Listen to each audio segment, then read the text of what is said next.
que eu vou fazer aqui é trazer uma perspectiva rápida de algumas coisas que eu aprendi trabalhando na área de comunicação. Eu tenho 30 e poucos anos nessa área de experiência e fui vendo uma evolução muito grande de tudo que aconteceu. O que eu aprendi recentemente é que nós estamos numa espécie de jardim da infância e que muita coisa terá que ser mudada para a gente conseguir partir para algo que seja construtivo e que traga realmente mudanças na nossa sociedade, mudanças efetivas. A palavra comunicação, né, por definição de dicionário, é o ato de partilhar, de trocar, de tornar comum. Mas a gente percebe na vida prática que ela tem vários outros sentidos. A ideia de conexão, a distribuição, principalmente de informação, tem sido algo muito importante, é uma das formas da gente ver a comunicação. A colonização de mentes, principalmente quando a gente está falando dos sistemas ideológicos, no caso das relações, o entendimento comum, a construção de sentido comum e também a tecnologia. A gente, quando fala de comunicação, fala muito de tecnologia, né? Pensa muito em tecnologia. Por quê? Porque nos últimos 200 anos as máquinas, a energia elétrica e a eletrônica tiveram um impacto muito grande na nossa vida, né? Alguém aqui já tentou passar uma semana sem celular recentemente? Então, Passei um dia. Mas tecnologia, os romanos já tinham 2000 anos atrás. Os romanos tinham tablets. Eram de madeira, eles tinham uma camada de cera. Eles escreviam ao longo do dia as piadas, as conversas, as negociações e isso circulava pelo patriciado, levado pelos estafetas. No final do dia voltava para a casa do dono, a cera era derretida e no outro dia começava tudo de novo. Então as redes sociais, as plataformas de redes sociais não são novidade. Só que isso não foi capaz de criar um ponto de inflexão, como a gente viu acontecer com a internet, que é algo que foi inventado há mais ou menos 60 anos, e que foi popularizado há cerca de 30. Né? A internet criou um mundo imediato. Por que um mundo imediato? É um mundo sem a mediação do tempo. A percepção de tempo para nós tem a ver com o deslocamento no espaço. Então, toda vez que a gente tem que se deslocar para fazer alguma coisa, a gente percebe o passar do tempo. Com a internet, a gente passou a viver processos em tempo real. Esses deslocamentos não eram mais necessários. Isso mudou a nossa percepção, inclusive, de tempo. Contudo, o uso da internet no início era muito ainda baseado na transmissão de informação feita por poucos para muitas pessoas. E isso mudou radicalmente por volta de 2008, com o surgimento das plataformas de redes sociais baseadas em banco de dados. Nesse momento, juntamente com os smartphones, o que aconteceu foi que praticamente todo receptor passou a ser um transmissor. Imagine, de repente, a gente ter bilhões de pessoas fazendo transmissões. As conversas passaram a ser de muitos para muitos. E isso efetivamente causou uma diferença muito grande na nossa sociedade. Por um lado, um ganho muito grande porque o custo transacional da informação diminuiu demais. Mas por outro, a gente passou a enfrentar uma série de problemas com os quais a gente está tendo que lidar. Eu destacaria dois deles aí. O primeiro deles seria a cultura de fragmentação. E um outro problema são a radicalização e a polarização, o que tem a ver com a questão da identificação. Nós nos identificamos pela diferença. A gente consegue saber o que a gente é, muitas vezes, falando o que a gente não é. No caso da nossa política, isso fica muito claro. E o fato da gente gastar muita energia para mostrar que a gente é diferente, impede que a gente gaste energia na construção do que é comum. Nos impede de enxergar aquilo em que a gente é parecido. Então, esse problema da polarização é algo que está atrapalhando muito o nosso trabalho de construção de sentido comum. E com toda essa tecnologia e toda essa troca de informação e tudo mais, a gente segue tendo os problemas clássicos, né, históricos, centenários, milenários, né, fome, escassez artificial. Isso porque a gente, muito embora tenha muita informação, nem sempre a gente consegue fazer com que isso se converta em conhecimento e que isso gere transformação na sociedade. Nós temos uma certa dificuldade em converter dados em informação e informação em conhecimento aplicado.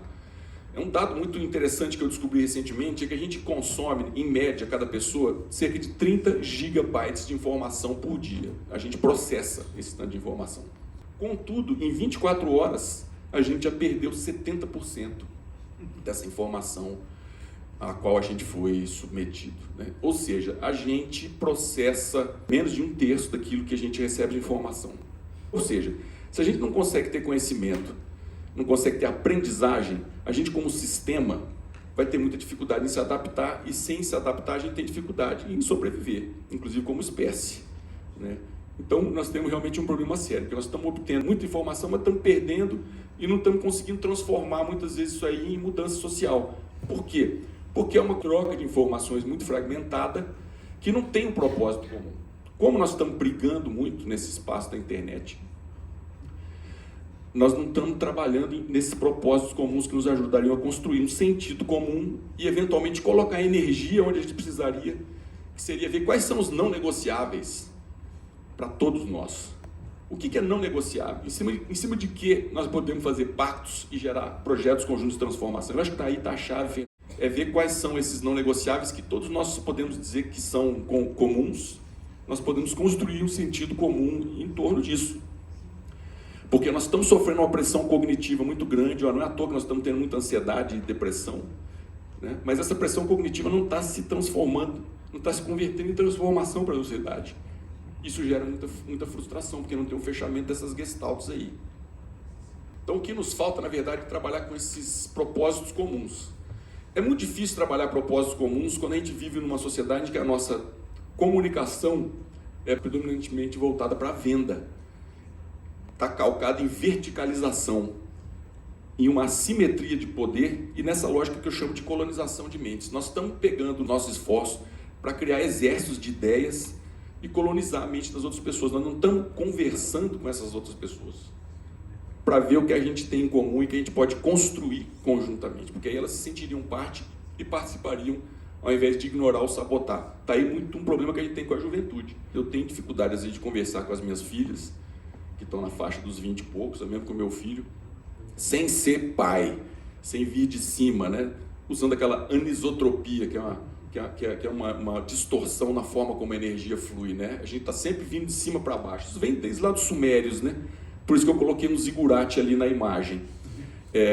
Todos os sistemas religiosos, políticos, de troca de informação que a gente tem, inclusive de comunicação formal, tem a ver com essa ideia da verticalização. Isso é uma coisa que a gente precisaria reconsiderar e mudar. Está aí o gráfico do Paul Baran, que fundou a lógica da internet ali por 1964, em que nós temos 3 possibilidades diferentes de mundo. Um deles é o centralizado, em que um fala para todos, né? O segundo é o descentralizado ou multicentralizado, em que você tem vários centros. É como as organizações funcionam. E, finalmente, é o modo como as redes sociais permitem que a gente funcione, que é um modelo distribuído. Então a gente tem que tender a distribuir as relações, tem que tender a horizontalizar as relações. Isso nos ajudaria muito a conseguir criar esses sentidos comuns que permitiriam que a gente construísse uma sociedade efetivamente diferente da que a gente tem hoje. Gente, fábrica de salsicha é fábrica de salsicha. Não interessa o que a gente coloca de um lado, do outro lado vai sair uma salsicha. A nossa sociedade está funcionando da mesma forma. Os nossos modelos eles estão muito blocados. A gente está funcionando de um jeito que não tem mais a ver com como as pessoas se organizam no cotidiano delas. As pessoas mais novas, elas não querem aceitar as velhas receitas. Elas vão tender a rechaçar e vão tender a sabotar, mesmo que inconscientemente, esse trabalho que está sendo feito. A gente tem que tentar conseguir abrir mão do controle, né? Porque essa ideia de estratégia tem muito a ver com entender o futuro e tentar controlar as coisas para garantir que ele seja do jeito que a gente quer, né? Nós temos que tentar abrir mão disso para poder conversar mais e tentar ver novas possibilidades que estão disponíveis aí. Eu sei que falar é muito fácil. Eu mesmo, pessoalmente, tenho dificuldade de abrir mão das minhas manias, mas eu tenho tentado abrir muito a minha cabeça para aprender e conseguir fazer isso na minha vida pessoal, né? E tenho proposto isso no meu trabalho com as organizações. Então a ideia é descentralizar para poder ampliar a liberdade e o poder posicional de todo mundo, de modo que a gente consiga compartilhar poder e para poder construir conjuntamente as coisas. Então é não olhar mais no processo de comunicação o outro lado como meramente um receptor das nossas informações e da nossa visão de mundo, vai tentar vê-los como contrapartes num processo de construção de um sentido comum. Então eu acho assim que tudo que está surgindo aqui nosso pede que a gente conjugue bastante 3 verbos, né, que seriam aqui conversar, ouvir e considerar. E eu acho que se a gente conseguir fazer isso aqui, e é isso que eu deixo como semente para a gente pensar, né, tem mais perguntas do que respostas, é o que eu deixo como semente para esse trabalho que vem pela frente, que eu tenho certeza que vai ser muito bem sucedido. Obrigado.